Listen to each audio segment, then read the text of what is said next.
Hello student, मैं MSR और आप देख रहे हैं MSR स्टडी सेंटर। तो आज हम पढ़ेंगे आम्ल क्षारक और लवण का पार्ट 2। इसके पहले हम पार्ट 1 आप लोगों को दे दिए हैं।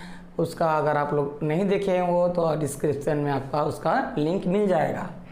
तो आज हम आम्ल क्षारक लवण जो है आप लोगों का क्लास 10 का दूसरा अध्याय उसका सेकंड पार्ट लेके आए हैं। तो पहले हम वहाँ आम्ल और क्षार, आम्ल क्या है, क्षारक क्या है, उस बारे में पूरा वर्णन कर चुके हैं।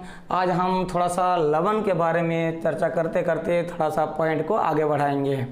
तो आज जो है पहला पॉइंट में आप लोगों का लवण के बारे में हम बताएंगे। लवण, ये लवण क्या है? जो सॉल्ट हम लोग नमक जो अपने घर में यूज़ करते हैं वो मानिए वही लवण है, लेकिन सिर्फ NaCl जो है मतलब सोडियम क्लोराइड सिर्फ वही लवण नहीं है। और बहुत सारा लवण है जैसे CaCl2 मतलब कैल्शियम क्लोराइड, और आपका मैग्नीशियम सल्फेट जो है वो भी कैल्शियम कार्बोनेट, बहुत सारा प्रकार का जो है वो लवण का उदाहरण के रूप में हम ले सकते हैं।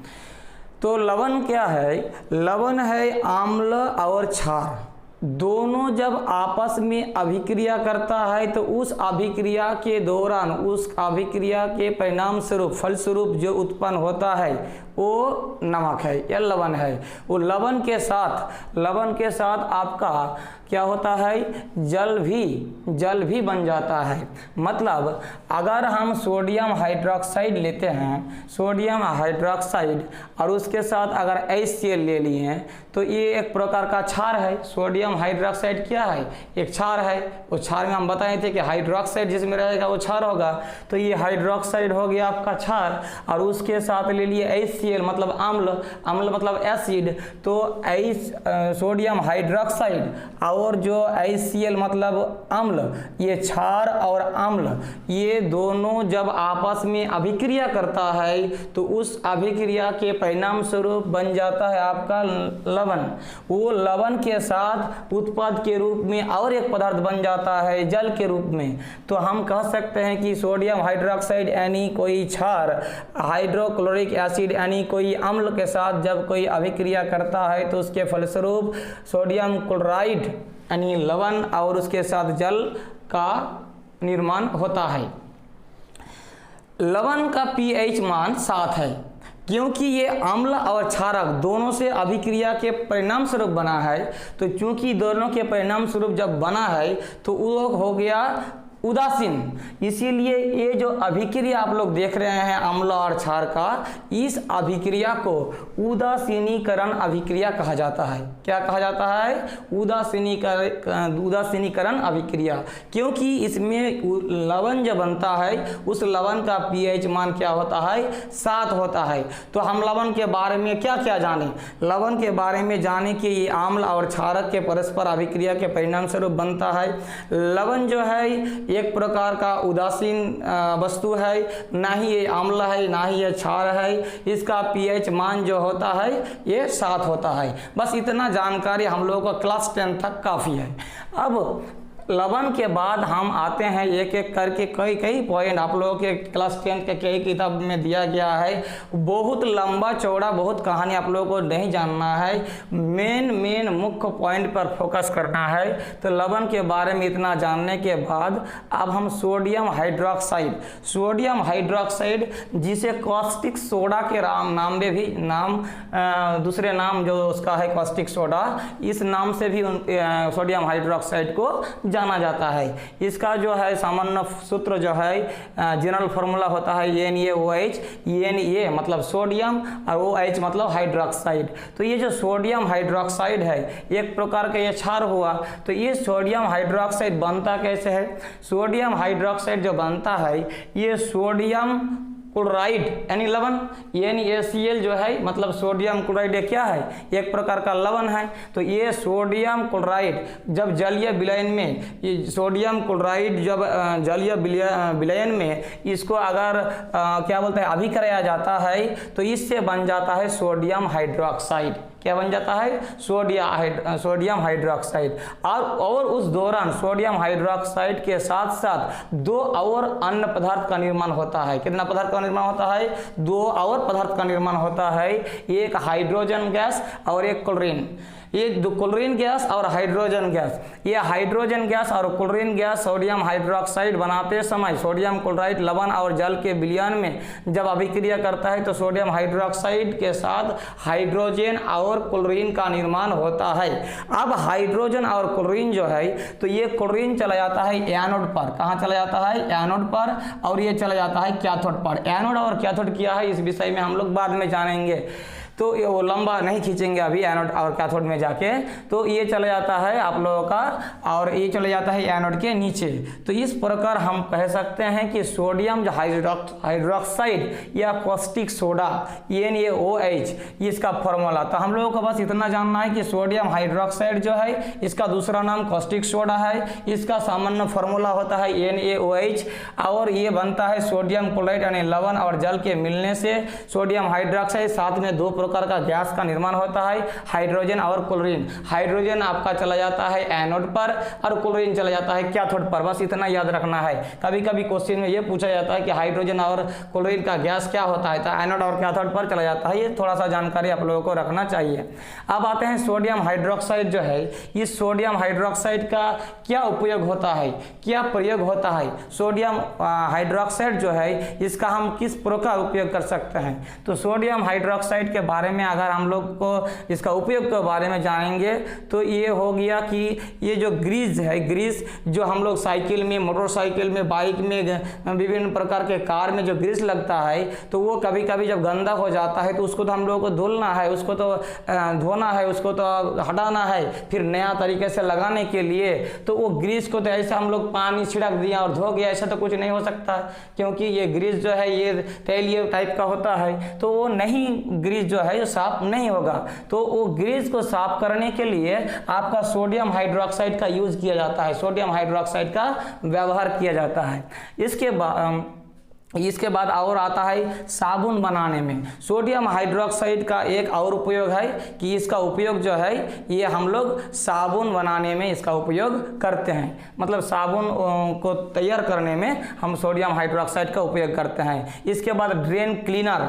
ड्रेन क्लीनर, क्लीन मतलब धोना या क्लीन मतलब उस गंदगी हटाना, तो क्लीनर मतलब क्या हटाएगा, ड्रेन का, जो ड्रेन में कभी कभी बहुत सारा गंदगी मतलब जमा हो जाता है, जिसके कारण पानी का जो बहाव है वो नहीं हो पाता है। उस कारण अगर वहाँ सोडियम क्लोराइड छिड़क देंगे तो वो ड्रेन क्लीन हो जाएगा, ड्रेन साफ हो जाएगा। तो अब ये 3 अगर हम लोग याद रखेंगे सोडियम हाइड्रोक्साइड के या कॉस्टिक सोडा का उपयोग के बारे में। अब सोडियम हाइड्रोक्साइड के बाद अगर हम आते हैं बेकिंग सोडा। बेकिंग सोडा क्या है, सोडा एक प्रकार का सोडा है जो हम लोग खाने में यूज करते हैं। बहुत सारा बेकिंग सोडा हम लोग के जो सोडा और एक सोडा आएगा आपका धवन सोडा, उसके बारे में बाद में चर्चा करते हैं। तो बेकिंग सोडा को मीठा सोडा के नाम से भी जाना जाता है, मीठा सोडा। ये बेकिंग सोडा, मीठा सोडा जो है ये सोडियम हाइड्रोकार्बोनेट, या हम कह सकते हैं सोडियम हाइड्रोजन कार्बोनेट, कुछ भी कहे, सोडियम हाइड्रोकार्बोनेट, हाइड्रो मतलब हाइड्रोजन। तो ये सोडियम मतलब Na हो गया सोडियम, और H हो गया आपका हाइड्रोजन, और CO3 लग गया तो कार्बोनेट, तो सोडियम हाइड्रोकार्बोनेट। इसका जो है जनरल फार्मूला, सामान्य फार्मूला हो गया आपका सोडियम हाइड्रोकार्बोनेट। जो बेकिंग सोडा या मीठा सोडा या सोडियम हाइड्रोकार्बोनेट कुछ भी कहें, ये बेकिंग पाउडर, ये सोडियम हाइड्रो क्या बोलता है कि सोडियम बेकिंग सोडा जो है ये क्या होता है, बेकिंग सोडा से एक प्रकार का हम लोग बेकिंग पाउडर के रूप में यूज करते हैं, जैसे केक बनाने में या कई प्रकार के ब्रेड बनाने में, ताकि ब्रेड जो हो हल्का हो और फूले ज़्यादा। तो फूल जाता है ब्रेड, आसानी से फूलता है, तो उसमें अगर हम थोड़ा सा क्या बना देते हैं, सोडियम बेकिंग सोडा छिड़क देते हैं, तो बेकिंग सोडा से ही बन जाता है आपका बेकिंग पाउडर। ये जो बेकिंग पाउडर है ये बेकिंग सोडा और टार्टरिक अम्ल, एक टार्टरिक अम्ल कहाँ मिलेगा आपको, टार्टरिक अम्ल इमली में मिलता है। तो वो टार्टरिक अम्ल के साथ जब ये बेकिंग सोडा को मिलाया जाता है तो बेकिंग पाउडर बनता है। क्या बन जाता है, बेकिंग पाउडर। उस बेकिंग पाउडर हम लोग कई प्रकार के रूप में हम यूज कर सकते हैं, प्रयोग कर सकते हैं, व्यवहार कर सकते हैं। तो उसका उपयोग, अगर हम बेकिंग सोडा का उपयोग के बारे में पढ़ेंगे तो बेकिंग सोडा जो है ये केक बनाने में या ब्रेड बनाने में दोनों चलेगा। बनाने में एंटासिड मतलब एसिड जो है, उस एसिड को ख़त्म करने के लिए एंटासिड मतलब एसिड के विरुद्ध हम लोग यूज कर सकते हैं। अग्निशामक के रूप में, अग्नि मतलब आग, अगर कहीं बहुत ज़्यादा आग पकड़ लिया है तो उस आग को बुझाने के लिए तो सोडियम क्या हम लोग बेकिंग सोडा का यूज कर सकते हैं। बेकिंग सोडा अगर उस अग्निशामक के रूप में अगर यूज करते हैं तो वो हो जाता है कि आग बुझ जाता है। तो ये हो गया आपका बेकिंग पाउडर का कुछ उपयोग। और बहुत सारा उपयोग हो सकता है, लेकिन हम लोगों को उतना ज़्यादा भास्ट में नहीं जाना है। हम लोगों को ये 3 पॉइंट याद रखने से ही काफ़ी है। अगर फिर बेकिंग सोडा के बाद आते हैं धवन सोडा में। ये धवन सोडा क्या है? धवन सोडा मतलब धोने वाला सोडा, जिस सोडा का प्रयोग हम अपने कमीज का, शर्ट और कुछ जो पैंट, कपड़ा या कोई बर्तन धोना या आपका क्या बोलते हैं कि घर का पोछा लगाने में कुछ वॉश करना, बहुत सारे यूज में ये यूज किया जाता है धवन सोडा। धवन मतलब धोना, धोने वाला सोडा जो है वो हो गया आपका धवन सोडा। तो धवन सोडा का उपयोग Na2CO3 10H2O मतलब सोडियम कार्बोनेट, इसमें हाइड्रोजन नहीं लगाएंगे, इसमें सोडियम हाइड्रोकार्बोनेट और इसमें सोडियम कार्बोनेट 10H2O। याद रखने के लिए आप लोग एक ट्रिक मतलब याद रख सकते हैं। कभी कभी बच्चा भूल जाता है, कभी कभी आप लोग भूल जाते हैं कि H2O सोडियम कार्बोनेट में या सोडियम हाइड्रोकार्बोनेट में, बेकिंग सोडा में या धवन सोडा में। तो हम बोलते हैं कि धवन सोडा मतलब धोने वाला सोडा। तो अगर धोने वाला सोडा मतलब पानी लगेगा, पानी लगेगा तब ना धोएगा, तो पानी अगर रहेगा तो पानी लगेगा। तो बेकिंग सोडा में एक चीज़ मतलब कन्फ्यूजन ना हो, इसके लिए हम ये याद रखेंगे कि खाने में और धोने में एक फर्क रखेंगे कि इसमें जो है पानी नहीं लगाएंगे, इसमें 10H2O मतलब डेका, 10 मतलब डेका और जल मतलब हाइड्रेट। तो इसमें अगर 10 बाल्टी, मान लीजिए 10 बाल्टी पानी लगा देंगे, कहाँ? ये सोडियम कार्बोनेट में। इसमें हाइड्रोजन को हटा के, इसमें हाइड्रोजन अगर हट जाता है, सोडियम हाइड्रोकार्बोनेट, अगर ये हाइड्रोजन को हटा के यहाँ पानी डाल देते हैं 10 बाल्टी मान के चलिए, तो ये हो गया आपका सोडियम कार्बोनेट डेकाहाइड्रेट। सोडियम मतलब Na, CO3 मतलब कार्बोनेट, यहाँ भी था कार्बोनेट, यहाँ H था इसे लिया हाइड्रो, यहाँ देखना है 10 मतलब डेका और जल मतलब हाइड्रेट। तो धवन सोडा जो है इसका फॉर्मूला आसान है, NaCO3 सोडियम कार्बोनेट और 10H2O मतलब डेकाहाइड्रेट। अब 10H2O हो गया, तो अब सोडियम कार्बोनेट डेकाहाइड्रेट, तो ये हो गया आपका रासायनिक नाम, ये हो गया रासायनिक सूत्र। अगर आपको क्वेश्चन में पूछेगा कि रासायनिक नाम क्या है तो आपको ए बताना है, और रासायनिक सूत्र पूछेगा तो आपको ए बताना है। वैसे हम लास्ट में आप लोगों को कुछ फॉर्मूला यानी कुछ सूत्रों के बारे में एक सार में बता देंगे।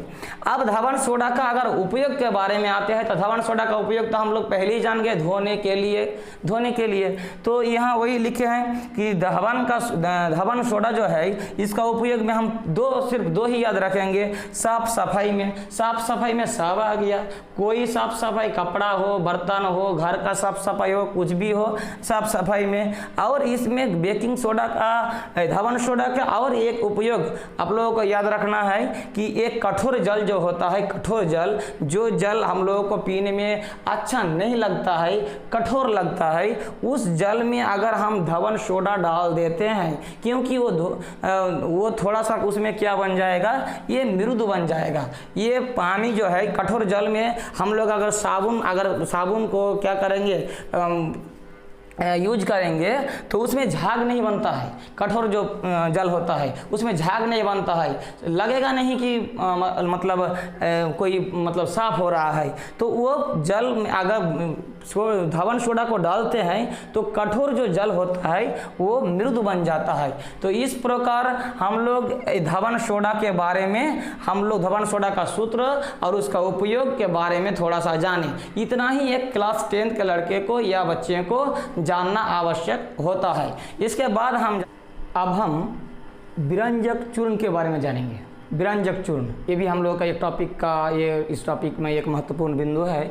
विरंजक चूर्ण, ये विरंजक चूर्ण है क्या? इसको कैल्शियम ऑक्सीक्लोराइड, कैल्शियम ऑक्सीक्लोराइड के नाम से जाना जाता है। इसका जो जनरल फार्मूला है ये Ca मतलब कैल्शियम, O मतलब ऑक्सीजन, ऑक्सीजन से ऑक्सी बन गया, और Cl2 मतलब क्लोरीन, एक क्लोरीन से बन गया क्लोराइड। जब जुड़ता है क्लोरीन तो क्लोराइड हो जाता है, तो कैल्शियम ऑक्सीक्लोराइड ये हो गया विरंजक चूर्ण का रासायनिक सूत्र। कैल्शियम ऑक्सीक्लोराइड और कैल्शियम ऑक्सीक्लोराइड उसका रासायनिक नाम, CaOCl2 सूत्र हो गया। तो ये कैल्शियम ये कैसे बनता है विरंजक चूर्ण? अगर आप लोगों को कभी पूछा जाता है तो सिर्फ ये अगर समीकरण को याद रख दीजिएगा तो आराम से निकल जाइएगा। उतना ज़्यादा नहीं बताना है, भाषा में नहीं लिखना है। भाषा में एक लाइन में लिख देना है कि कैल्शियम हाइड्रोक्साइड CaOH2 ये हो गया आपका कैल्शियम हाइड्रोक्साइड, एक प्रकार का क्षार है, ये कैल्शियम हाइड्रोक्साइड है। इसमें जब क्लोरीन गैस का प्रवाह किया जाता है, क्लोरीन गैस कैल्शियम हाइड्रोक्साइड में अगर जब हम क्लोरीन गैस को प्रवाहित करते हैं तो उससे बन जाता है कैल्शियम ऑक्सीक्लोराइड। यहाँ से कैल्शियम जो है क्लोरीन के साथ मिलता है और यहाँ से ऑक्सीजन लेता है। लेकिन इससे और एक पदार्थ का निर्माण हो जाता है, नया पदार्थ, वो हो जाता है जल। जल कहीं से भी निकल जाता है, हम लोग के शरीर से देखिए आराम से कहीं से भी जल निकल जाता है। कोई भी अभिक्रिया होगा वो जल निकलता रहता है, तो जल कभी भी निकल जाता है। तो कैल्शियम हाइड्रोक्साइड जब क्लोरीन के साथ रिएक्शन करता है तो फलस्वरूप कैल्शियम ऑक्सीक्लोराइड यानी विरंजक चूर्ण का निर्माण होता है, साथ में जल का भी निर्माण होता है। बस इतना लिखना है और इस समीकरण को लिख देना है CaOH2 + Cl2, इस एरो दे के लिखना है CaOCl2H2। ये हो गया विरंजक चूर्ण का आपका क्या बोलते हैं कि निर्माण। इसके बाद आता है उपयोग। उपयोग में क्या लिख लेंगे विरंजक चूर्ण का उपयोग? तो ये जल को क्या करता है, ये मृदु करता है, जल को खाने लायक बनाता है। अब विरंजक चूर्ण ये जल को कीट मुक्त करता है। कीट मुक्त करता है कहने का मतलब है इसमें जो विभिन्न प्रकार का कीट रहता है, बैक्टीरिया, वायरस, कोई भी कुछ भी रहे, मतलब हानिकारक चीज़, अगर इसमें थोड़ा सा मिस्टेक है, कैल्शियम वो जो विरंजक चूर्ण है वो जल को कीट मुक्त करता है, कीट मुक्त करने में। इसके बाद अगर हम कैल्शियम ऑक्सीक्लोराइड यानी विरंजक चूर्ण के बारे में बोलेंगे तो कपड़े से दाग, हम लोग का कपड़े में कभी क्या शादी में गए, गिर गया तो कपड़ा खराब हो गया, कहीं क्या धूल कण लग जाता है, तो वो कपड़ा जो गंदा हो जाता है, कपड़े में दाग लग जाता है, धब्बा लग जाता है, उस धब्बा या दाग को अगर हटाने में अगर उपयोग करते हैं तो सबसे अच्छा है विरंजक चूर्ण। विरंजक चूर्ण उपयोग से कपड़े से दाग या धब्बे दूर हो जाता है। या कागज उद्योग में, पेपर फैक्ट्री जो है, पेपर फैक्ट्री में ये विरंजक चूर्ण एक महत्वपूर्ण चीज़ है, उसको कपड़ा उद्योग में इसका उपयोग होता है। तो ये तीन याद रखना है हम लोगों को कि विरंजक चूर्ण जल को कीट मुक्त करने में और आपका कपड़े से दाग या धब्बे को हटाने में, और ये बता देना है कागज उद्योग में। इसके बाद आता है plaster of Paris. Plaster of Paris क्या है या हम लोग देखे हैं प्लास्टर ऑफ पेरिस, बहुत कोई जानता भी नहीं है, बहुत सारे स्टूडेंट की प्लास्टर ऑफ पेरिस होता क्या है, कभी कभी हम लोगों का हड्डी टूट जाता है, बहुत जोर से बाइक चलाते हैं तो गिर जाते हैं तो हाथ पैर टूट जाता है, तो हाथ पैर टूट जाता है तो डॉक्टर क्या करता है, यहाँ से लेकर यहाँ तक प्लास्टर कर देता है। रहो आप, तो प्लास्टर कर देता है। ये प्लास्टर क्यों करता है? क्योंकि वो हड्डी हिले नहीं, हड्डी को इधर उधर हम नहीं घुमा पाए, तो इस यहाँ से यहाँ तक अगर हड्डी को स्थिर रखते हैं तो यहाँ कैसे स्थिर रखेगा, इसको कैसे बांध देता है, कभी कभी लकड़ी से भी बांधा जाता है लेकिन वो स्थायी नहीं होता है, तो ये 1.5 महीना 2 महीना तक रह जाता है। ये प्लास्टर ऑफ पेरिस है। ये जो डॉक्टर लगाता है प्लास्टर, हम बोलते हैं कि वो हाथ में प्लास्टर लगा हुआ है, ये एक्चुअली प्लास्टर ऑफ पेरिस है। और प्लास्टर ऑफ पेरिस का पहला फार्मूला जान लेते हैं। ये इसका फार्मूला है Ca मतलब कैल्शियम, S मतलब सल्फर, वो मतलब ऑक्सीजन, SO4 जहाँ कहीं भी SO4 मिला आपको सल्फेट बोलना, सल्फेट। तो कैल्शियम सल्फेट, और ये हाफ है, हाफ मतलब अर्ध मतलब हाफ, और जल मतलब हाइड्रेट, तो कैल्शियम सल्फेट अर्ध हाइड्रेट, ये हो गया रासायनिक नाम और ये हो गया रासायनिक सूत्र। क्लियर है? अब कैल्शियम सल्फेट क्या बोलते हैं कि वर्धा हाइड्रेट यानी प्लास्टर ऑफ पेरिस बनता कैसे है, ये एक प्रकार का पदार्थ है जिप्सम, ये जिप्सम से बनता है। ये यहाँ एक और फार्मूला हमको मिल जाएगा, यहाँ और एक पदार्थ मिल जाएगा जिसका नाम है जिप्सम। ये जो आप देख रहे हैं ये एक्चुअली कैल्शियम सल्फेट डाइहाइड्रेट है, डाई मतलब दो हाइड्रेट। यहाँ क्या होता है कैल्शियम सल्फेट 2 और यहाँ हो गया कैल्शियम सल्फेट हाफ। ये आप आराम से देखिए, इसका और इसका फार्मूला लगभग समान है। प्लास्टर ऑफ पेरिस और जिप्सम का फार्मूला का जहाँ कहीं भी आ रहेगा आप सेम टू सेम लगभग है। सिर्फ देखिएगा कि यहाँ 2 है, यहाँ हाफ है। मतलब क्या हुआ, प्लास्टर ऑफ पेरिस लगा दिया तो प्लास्टर ऑफ पेरिस तो ये सूखेगा ना, सूख जाता है, तो सूखने से पानी उड़ जाता है। तो मान लेते हैं याद रखने के लिए, जस्ट याद रखने के लिए कि ये जो है यहाँ 2 बाल्टी पानी था कहाँ जिप्सम में, और वहाँ से 1.5 बाल्टी पानी सूख गया। इसके बाद ये प्लास्टर जो है कड़ा हो गया, तो ये कड़ा हो जाता है मान लीजिए। तो ये जिप्सम का फॉर्मूला कैल्शियम सल्फेट 2 जल मतलब 2 बाल्टी जल और कैल्शियम सल्फेट हाफ बाल्टी जल, 1.5 बाल्टी उड़ गया। और यहाँ देखिए ये होता है 1.5 बाल्टी, 1.5 बाल्टी पानी उड़ रहा है। हम बोले थे पानी कहीं से भी उड़ जाता है, निकल जाता है। तो इसमें हमको भाषा में क्या लिखना है कि जिप्सम को यानी कैल्शियम सल्फेट डाइहाइड्रेट को 373 केल्विन ताप में अगर इसको हीट करते हैं, ताप करते हैं, तो उसमें से तो वो कैल्शियम सल्फेट ऑर्थोहाइड्रेट यानी हमको प्लास्टर ऑफ पेरिस मिल जाता है।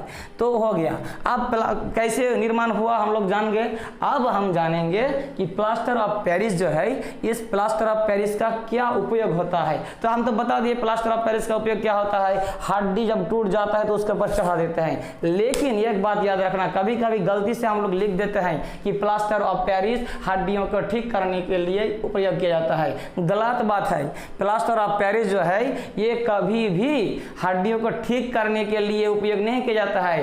टूटी हुई हड्डी जो है, टूट गया, उसको सिर्फ स्थिर रखता है, हिलाना डुलाना नहीं है। हम लोग क्या करते हैं, बहुत सारा क्रियाकलाप के दौरान इसको हिला लेते हैं, कब खाना का चक्कर में बहुत सारा ऐसा कर लेते हैं। तो हम लोगों को लिखना क्या है कि प्लास्टर ऑफ पेरिस का उपयोग टूटे हुए हड्डियों को स्थिर रखने में, ठीक करने में नहीं, स्थिर रखने में, टूटे हुए हड्डियों को स्थिर रखने में। दूसरे नंबर में हम लिखेंगे सजावटी जैसे हम लोग फूलदानी करते हैं, तो वो प्लास्टर ऑफ पेरिस का रहेगा तो बहुत हार्ड होता है, बहुत दिन जाता है, बहुत क्या बोलते हैं कि वो सस्ता भी होता है और हम लोगों का यूज करने लायक होता है। तो वो बहुत सारा सजावटी सामान उससे बनता है प्लास्टर ऑफ पेरिस से। और हम लोग घर में क्या बोलते हैं कि घर में जो दीवार को जो रंगाई करते हैं तो उसमें बोला जाता है कि पेरिस किया हुआ है, पुट्टी पेरिस सब सुने हैं। तो जो पेरिस किया हुआ एक्चुअली वही प्लास्टर ऑफ पेरिस है। तो यहाँ वही लिखा है, दीवारों को चिकना करने में, दीवारों जो रहता है उसको चिकना कर देता है ये प्लास्टर ऑफ पेरिस। तो ये हो गया प्लास्टर ऑफ पेरिस। तो हम लोग क्या किया जाने, लगभग हम लोग लवन से लेकर प्लास्टर ऑफ पेरिस तक आ गए हैं। तो यहाँ अब अंत में हम इस वीडियो का अंत करने जा रहे हैं। तो इससे आप लोगों का थोड़ा सा ये इसमें जो जितना भी पॉइंट हुआ लगभग सिर्फ यही पूछा जाता है कि निर्माण कैसे होता है, फॉर्मूला क्या है। कोई भी जो ही पढ़ने, जैसे हम लोग पहले लवण के बारे में पढ़े थे तो ये सूत्रों में हम लोग 5-6 सूत्रों को थोड़ा सा हाईलाइट किए। कॉस्टिक सोडा मतलब सोडियम हाइड्रोक्साइड एकदम सिंपल है, आराम से याद रहेगा। बेकिंग सोडा जिसको हम मीठा सोडा कहते हैं, जिसको हम खाने योग्य मानते हैं, तो ये हो गया सोडियम हाइड्रोकार्बोनेट, इसमें हाइड्रोजन रहेगा, सोडियम हाइड्रोकार्बोनेट, इसको सोडियम हाइड्रोजन कार्बोनेट भी कहेंगे तो गलत नहीं होगा। इसके बाद धवन सोडा आता है। ये धवन सोडा क्या है, ये सोडियम कार्बोनेट है। यहाँ से हाइड्रोजन को हटा दीजिए, H को हटा दीजिए, उसको क्या बना दीजिए, पानी बना दीजिए। तो पानी तो लगेगा ही भाई, क्योंकि ये धवन है, धवन मतलब धोना, धोने के लिए पानी। तो याद रखने के लिए ट्रिक याद रख सकता है, ये सोडियम कार्बोनेट जो है हाइड्रोकार्बोनेट से हाइड्रो को हटा के उसको जल बना दिए तो हो गया सोडियम कार्बोनेट डेकाहाइड्रेट। डेका मतलब 10, हाइड्रेट हो गया। तो ये हो गया 3, और यहाँ से विरंजक चूर्ण जो हो गया ये कैल्शियम ऑक्सीक्लोराइड, और ये plaster of Paris calcium sulphate orthohydrate, और कैल्शियम सल्फेट ऑर्थोहाइड्रेट ही क्या जिप्सम जैसा है, तो ये हो गया आपका जिप्सम, जिप्सम, तो ये हो गया आपका जिप्सम। तो हम लोग यहाँ से 3 और ये चौथा, ये 5वां और ये छठा, ये 6 अगर फॉर्मूला याद रख लेते हैं तो एग्जाम में हर हाल में 1-2 क्वेश्चन यहाँ से फंसता ही है हर साल। तो ये हम ये टॉपिक आज हम ख़त्म कर रहे हैं। उम्मीद है कि सबको समझ में आया होगा। फिर भी कुछ भी डाउट है, कुछ भी मेरे तरफ से कुछ समस्या है तो आप लोग कमेंट बॉक्स में बेझिझक लिखिए, कुछ भी लिखिए, लेकिन लिखिए ज़रूर। और आप लोग अगर पहली बार मेरे चैनल में आए हैं MSR स्टडी सेंटर में तो सब्सक्राइब जरूर कर लीजिएगा। इसी प्रकार का वीडियो पाने के लिए आप लोग मेरे साथ जुड़े रहिए। धन्यवाद।